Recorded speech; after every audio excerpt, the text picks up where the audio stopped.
္ဂလာပါဒီကနေ့တော့ပေတို့ဆိုင်ပိုင်ရှင်တယောက်ရဲ့တနေ့တာကိုရိုက်ပြပေးသွားမှာဖြစ်ပါတယ်ရှင်ခိုင်နဲ့တူတူဆိုင်တော်ဖွင့်ရအောင်နော်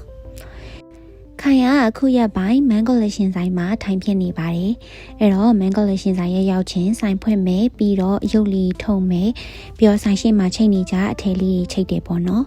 ပြီးတော့အခုကဆောင်းတွင်းပတ်ဝင်လာပြီဆိုတော့ဒီအပေါ်တန်းတွေကရှက်အင်ဂျီတွေကိုဖြုတ်သိမ်းပြီးတော့ဂျာကင်လေးတွေတင်มาဖြစ်ပါတယ်ရှင်ဘောနော်တရင်ကျွတ်တုံးကရောင်းထားတဲ့အထည်လေးဆိုတော့ဒီဟာကြံတယ်ဖြစ်သွားပြီဆိုတော့တိန်းတော့မှာဖြစ်ပါတယ်ပြီးတော့အခုရှေ့လျှောက်ဆောင်းတွင်းအေးလာပြီဆိုတော့ဂျာကင်လေးတွေတင်มาဖြစ်ပါတယ်ရှင်ပြီးတော့လို့ရှိရင်တော့ဒီဂျာကင်တွေကတချို့ထည်လေးတွေဈေးမှတ်တာလေးတွေဈေးပြောင်းတာလေးလုံးမယ်ပြီးတော့လို့ရှိရင်တိတိချာချာလေးအပေါ်မှာကြိတ်လေးနဲ့ချိတ်ပေးလိုက်ပါမယ်ဒီဟာလေးပြောင်းတာပေါ့နော်ဘာမှတာမဟုတ်တာအချိန်တစ်ရက်လုံးကုန်ပါတယ်ရှင်အစကတော့ဂျာကင်အထူလေးချိတ်ထားပါတော့ဒါပေမဲ့တန်းလေးပြီးတော့မှတ်လာတော့လို့ဒီဂျာကင်အပားလေးပဲချိတ်လိုက်ပါတယ်ရှင်လှရဲ့လားလှုပ်ပြီးသွားပြီဆိုတော့မောလို့ရှက်လေးတောက်ပြီးတော့ညနေဆောင်သွားတော့ဆိုင်သိမ်းပြီးတော့အိမ်ပြန်ခဲ့ပါတယ်အဆုံးထိကြည့်ပေးလို့ကျေးဇူးပါရှင်နောက်ထပ် vlog မှာပြန်တွေ့ပါမယ်တတာ